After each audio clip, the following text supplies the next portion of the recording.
Hello, welcome to our weekly wrap-up. We have some fun questions today, as always, and we have some funny stuff to share. Okay, go ahead, Randy, with the funny stuff. So 2 times this week, clients with running energy, and both times clients getting injured. So running, there is a great place for it. If your body's not ready for it, then you definitely don't want to run. And one of the people has been chained to her desk for the last month, and she's like, I had a boost of energy, I'm going to go for a run. And then there's a chiropractic adjustment and a few days of recovery. So if you're not used to running, doing it on a regular basis, don't just get a wild hair and go for a run. Basically, don't go from a couch to a 5K in 24 hours. I mean, you can. It might hurt. I mean, you might shouldn't. And then the other person too, Jess, was like, "Hey, let's just be a baby bird." Yes. So we're calling it baby bird syndrome. So when you hire a coach, there is this level of trust. Now, sometimes that trust, it takes time to build over time. You create this, intimate relationship, hopefully, ideally. And a lot of the times, clients have this idea of I'm using my coaches to kind of give me food guidance and, general workouts. But actually, high-touch coaching, like we all do, is way more intimate than that. So I call it the baby bird. So you are going to take everything that you think you know about fitness and nutrition and stress management, and you're going to take it and you're going to ball it up and you're going to chuck it. And then you're going to if you get running energy and you get this wild hair, you're going to pause and then you're going to send us a message and go, should I? Can I? Am I there? And we're going to say yay or nay. Red light, green light. Yep. Yellow light. So anyway, I call it baby bird because a lot of the times when we have been, clients, people, women, men, whatever, we've been in this fitness scene for a while. We know how to work out. Dang it, we got to go hard. And then your coach is like, no, slow down. Sometimes it's like, wait, what do you mean? Why would I do that? We will tell you why. But ask us first. What's that funny saying? Ask for forgiveness, not permission. Yeah. Yeah, it's better to ask for forgiveness than permission. Sure. But when you hire a coach, you might want to ask permission.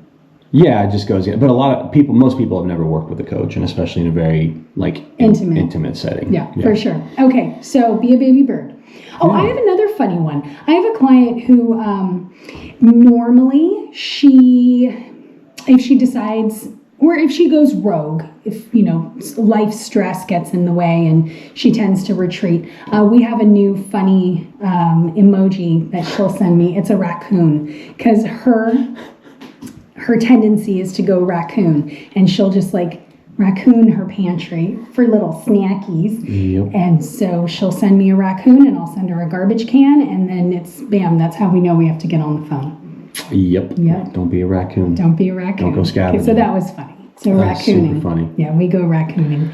All right, what else? I think that's really it. Just jump into our questions. Yeah, sounds good. All right. I have something, a fun little exercise that I think we should do. So one big thing that's popped up this week is the difference between relaxing self-care and energizing self-care. And there is such a difference, right? So when people say, oh, you've got to do self-care work. Well, for some people that could mean reading a book on the couch for hours. Mm-hmm. For another person, it could be going for a 45-minute walk. Mm-hmm. So what I like to do is have clients get a piece of paper and draw a line down the middle. On one side, you have your energizing self-care, and the other side, you have your relaxing self-care. Mm-hmm. And make a nice, long, detailed list, And then you have your two go-tos, because there is a time and a place for both. Yep.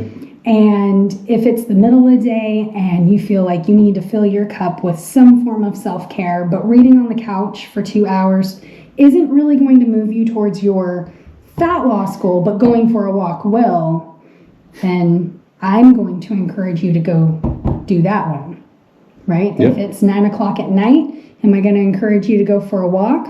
No. Go take a bubble bath. You know what's funny too is when you just mentioned that 2-3 o'clock, that energy dip, that's when most people need some kind of energizing self-care and not just an energy drink or coffee or some form of stimulant. Yeah. Yeah, totally. Dopamine will wake you up. Yeah, it's pretty amazing what 50 squats and 10 minutes of yoga can do for the brain and body. I wanted to add one thing too, because we talked last time about kids and kids eating.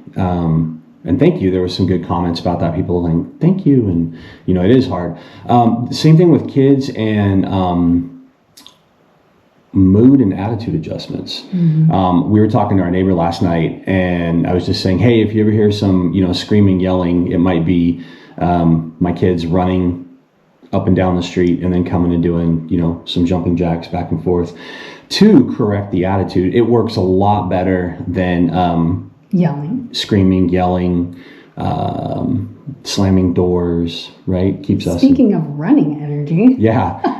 And our neighbor next door too, she's like, oh my gosh, I thought I was the only one. I did it with my boys all the time. So, yeah. Oh, so then we should say that is a tactic that we use. And so exercise, we call it exercise attitude correction, not discipline, because those of you who know us know that we view exercise as a gift, not an obligation. And we don't want our kids to view it as, a punishment, but it's a reset. And we tell them that. We're like, you know what? You are angry.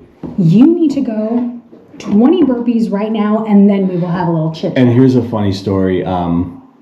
Our oldest, her and I are very, very similar. We're very much rebels.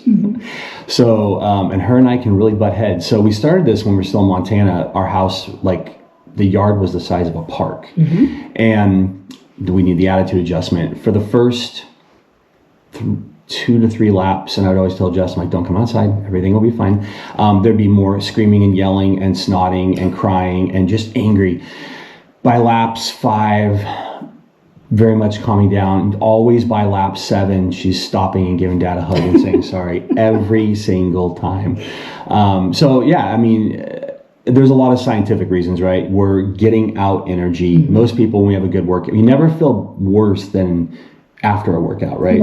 And for kids too, we get, they just need to get out energy. Kids have so much energy. And a lot of times kids just don't move enough these days. So getting that energy out, it doesn't have to always be, sometimes it's like we can see the attitude starting to shift. We're like, hey, go jump on the trampoline for 5 minutes, and they come in laughing. So it's fun, and it's for their health. And mom and dad's mental health. Yeah, totally. All right, are you ready to dive in? Yeah, let's get into we're starting with questions. All right, so Caitlin said she has some questions about specific meal timing, but mostly breakfast. She said there's a lot of conflicting information out there. I see it. I know this is true. Of the importance of women eating within 30 to 60 minutes of waking. So there's a lot of coaches out there that claim to be hormonal coaches, and their big thing is cortisol is the culprit for your lack of fat loss, and you need to eat within 30 to 60 minutes of waking to lower your cortisol, to increase your metabolism and get your fat burning fired up. Okay. Well, here's what typically happens. One of the certifications, the lady who is one of the top researchers for the company, talked about fasting for men and women and how it can be harder for women to fast. Like, this is her, Canadian scholar scientist. She does, it's just, some women can do fine. Men typically do better with it, right? So what happens is hold on, listen, because there's these influencers, they go and they get a little piece of information from somebody much smarter than them, and then they just run with it and they're making it their own, and then they're changing it, and it turns into nonsense, and it's just getting people riled up. So you mentioned cortisol. So most of the hormone experts don't understand your cortisol is supposed to increase the last couple hours of sleep. It will be at its highest in the morning because it's supposed to wake you up. Cortisol helps you wake up. Right. So cortisol gets a really bad rap, and it's actually a very important hormone. But it's not supposed to be high all the time. No. It's supposed to be high in the morning and taper down, and lowest if you can't go to sleep at night. A lot of times it could be because your cortisol is elevated for some reason. So your cortisol is supposed to be high in the morning, and just because you eat doesn't automatically lower your cortisol and put you in a fat burning mode and all these different things you hear. That's just not. It's these people use big words and they don't know what they mean. So, what was the fake word? That term we heard from that one coach? Oh, metabolic resistance. Yeah, this person literally made up their own word. Instead of insulin resistance, metabolic resistance, and I was like, oh. That's cool. Oh, she ran with that one for a long time. Yeah. Okay. So, anything else? Well, you wanted to talk about just listening to your body, right? Oh, absolutely. So, as you guys know, we do not follow a clock. We are huge proponents of listening to our body. When our body tells us we're hungry, that is our cue to honor our body and eat. Imagine that. We don't follow a clock. We follow our natural body's rhythm. Sometimes what happens is that when we have never done that before, and a lot of us have been dieting for, we could just say our whole lives, those signals are not turned on. And especially when we're not eating the right kinds of foods. Again, our body does not even know when we're full because we either undereat or we overeat, right? So our body is whacked. So it takes time, but ideally we eat when we're hungry. So the first sign of hunger would be sometimes a dip in energy, a dip in mood, a little fuzzy brained, maybe before your stomach growls. Yeah. Sometimes even like a little bit of an anxious pang, and then it's like, oh, you know what? Time to eat. So a lot of the times we don't even recognize that because we just have never paid attention to it and never knew that we should pay attention to it. We've always been told breakfast is the most important meal of the day. We need to eat right when we wake up and then, eat 2 hours later to keep our metabolism fueled, and that's nonsense. So meal timing. Our bodies are designed to eat a meal and then not eat for a good 4 to 5 hours and then eat again, another meal. So we are designed to eat 2 to 3 large meals a day, sometimes 4 if you are awake for a really long period of time. Would you like to add anything? One of the reasons why this does get attention is there's a catalog of these researchers have been keeping track for like the last 20, 30 years of people who have lost, to get into this, you have to have lost 30 pounds and keep it off. It's either 3 or 5 years. And what they do is they track their habits. So one of these habits is having a high protein breakfast. But I don't really think they say within 30 minutes or 60 minutes or 2 hours. So that is a thing. And you guys know, we build the pyramid, we build the base with breakfast, right? If you have been a chronic dieter and you've tried fasting and you've been starving yourself and you're trying to exercise and all these things, you need to eat breakfast. You probably shouldn't be fasting because your body and your metabolism are probably screwed up. But we want you to eat when you're actually hungry. Now, here's another problem. When you do all these things, you're going to retrain your brain and your leptin, ghrelin hormones, so you won't be hungry. Mm-hmm. So sometimes we figure out with people, hey, you're hungry, because I've had people say, oh, I get hungry at this time, but then if I just do something, it goes away. It's like, well, maybe you were supposed to actually eat. Right. Sometimes for people, like they know they start getting hungry or they have the dips in energy or all the things, say, at 9 o'clock. But if they get busy, then it's like, okay, you need to give yourself a little window though, and actually try to eat within this window. Yeah, because again, the whole the concept of disrespecting and ignoring our body, I really can't stand it. And guys, I did it for years. I've done it since I was but people are being trained to track their metrics, to listen to these little your watches, and not be intuitive with their body. But my point is that at the end of the day, it's a form of neglect and disrespect, because we are allowing to do the dishes or the laundry or to go get the last errands done, whatever, instead of taking care of ourselves. Yeah. Okay. So most people probably need to eat within at least 2 hours. They should be hungry. And I would say if you're in your 30s, you probably need 35, 40 grams of protein. If you're in your 40s or 50s, you probably need 40, 50 grams of protein. You need more protein per meal as we age. And again, don't listen to people just trash on cortisol. Cortisol in the morning is your alarm clock. It's waking your body up. Yep, absolutely. So, and also, too, pay attention to what you ate the night before. If you had a really large dinner and you are not hungry in the morning, you're good. If you had a light dinner and you wake up hungry, there you go. There it is. Your stomach growling is telling you to eat. Like when your stomach is growling, eat food. Yep. All right. Kim wants to know how to get the best sleep. Are there natural foods or supplements that help you feel relaxed and get sleepy fast? I'll take this one right here. Until my sleep habits were terrible. I slept 4 to 5 hours a night. Jess and I have done a bunch of DNA testing, and I actually have a night owl gene. So my body wants to stay up late and then sleep in. Night owl is a real thing. They call it the night owl gene.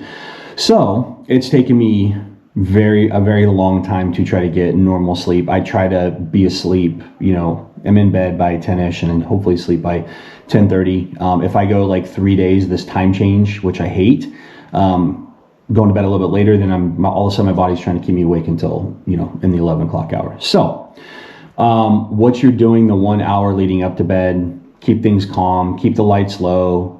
Your phone screen and your tablet screen are going to tell your brain to wake up. Try to minimize those, stay away from them. I take a Ollie, it's Ollie brand, right? Yeah. It's the kids sleep gummy. And sometimes I take a half. Super low dose of melatonin, theanine, lemon balm, might be something else in there. I also take a 1/8 teaspoon of inositol. Inositol is actually like a natural ambient. The melatonin helps you get to sleep faster. The inositol helps you get into deeper sleep and stay asleep. So, but it's going to take a long time.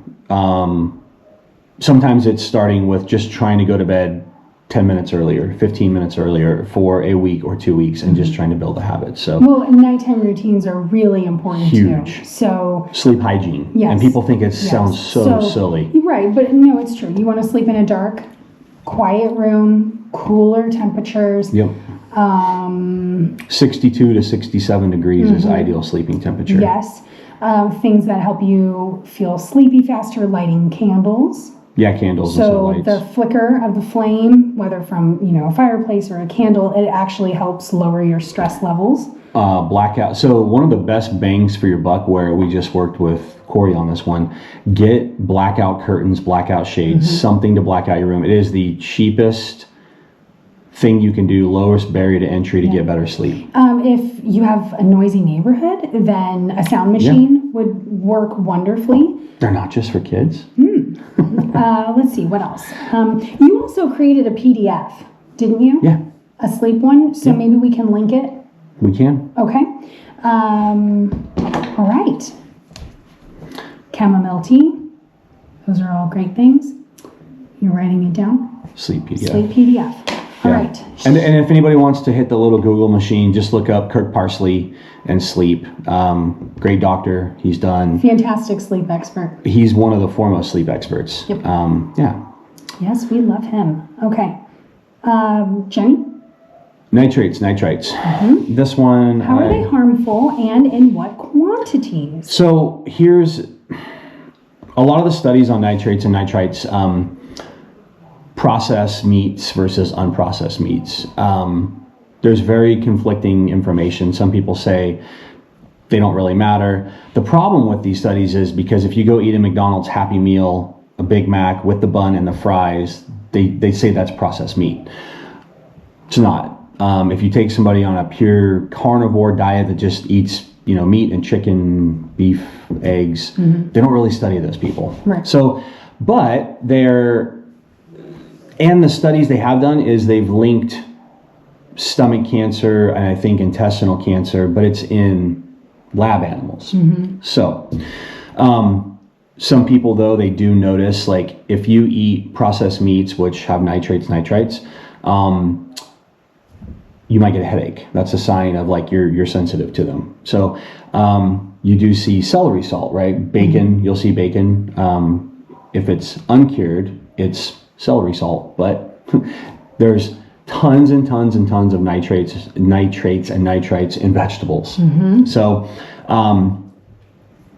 if all of them were bad, then they would tell you to not eat vegetables too, right? So we just kind of feel it's like I would rather get we try to eat uncured, but we don't always do that. So I wouldn't worry about it too much unless you feel that some people eat uncured meats and then eat cured meats and see how you feel. So do they need to be afraid of cancer? I think that study came out that there's another study that basically said that this is all garbage and there's no difference if you just eat meat, and doesn't matter if it's cured or uncured. It's not going to do really anything different. The huge damage that they have set. So, but what they can do now, again, if it's natural, we always believe that natural is better. If it's coming from they're making nitrates and nitrites, they're non-natural. There are things that show they can disrupt your gut a little bit. So I would just pay attention to that and figure it out. But yeah, we eat that stuff sometimes. Right. So yeah. And the reason why they're in food is to keep food from spoiling. Yeah, it's a preservative. Yep. All right, Matt wants to know, is sweating good for weight loss? Sweating is just good, period. It is. So it's a sign of health, right? So it doesn't just have to be weight loss. But yeah, when your body is whether you're sitting in a sauna sweating, whether you're exercising, your body is doing work. Heart rate's typically up. So yes, if you are sweating, you are probably doing something positive for your body, which is probably leading to health or weight loss. So love it. Yeah. Okay. And then Allison was wondering about sprints. How do you do them? What intervals? How often? And what length for a starter? So before you do that, sprints are very individual. So we'll say, Allison, you don't do them unless you check with her. Baby bird. Sprints are great. But again, so sprinting could be, if you're running sprints, one of the highest chances of something you can do for an injury, ankle, knee, hip, pulling a hammy, right? Yeah. The guys that are 35 that don't do anything, and then they all of a sudden go play a pickup game, they pull a hammy. Yeah. It's become a metaphor. But you can do burpee sprints, you can do rower sprints, you can do jump squat sprints. So a Tabata is one of the better forms of sprinting, where we're doing 120, 150% of your output, like you're just pushing yourself for 20 seconds. Short window. So sprinting should not be done for a long. Oh, I just did a 4-minute sprint. No, you didn't. No, you can't. You physically can't. About the most that anybody can really sprint is probably like 400 meters, and that is around the track. Yep. That is about maybe 500 meters is where you can actually sprint, and we're talking like these are Olympic level athletes. So so the average, you and me, we are not Olympic athletes, We just want to look good. But sprints are good. But again, so if you're not walking consistently 10,000 steps per day and moving your body, you should be doing probably 0 sprinting. Okay. So again, it's very individualized. Yes. But I would say that if you have a strong foundation, you are ready to play around with sprints, you don't need to do them for maybe once a week. Well, that's what I was going to say too. 7 to Like 10 days. if we're looking at all this stuff, if we want to make the ideal schedule, you should be resistance training for at least 30 minutes 3 times a week. That's your basis, right? Yeah. You should be walking at least 10,000 steps per day, or figure out what 10,000 steps looks in time and go for usually 30 minutes to an hour, depending on the person. Okay. You should be doing a ruck or a steady state cardio, preferably outdoors, for at least an hour a week. And sprinting is kind of the top of the pyramid, right? We do everything else and our bodies are ready for work.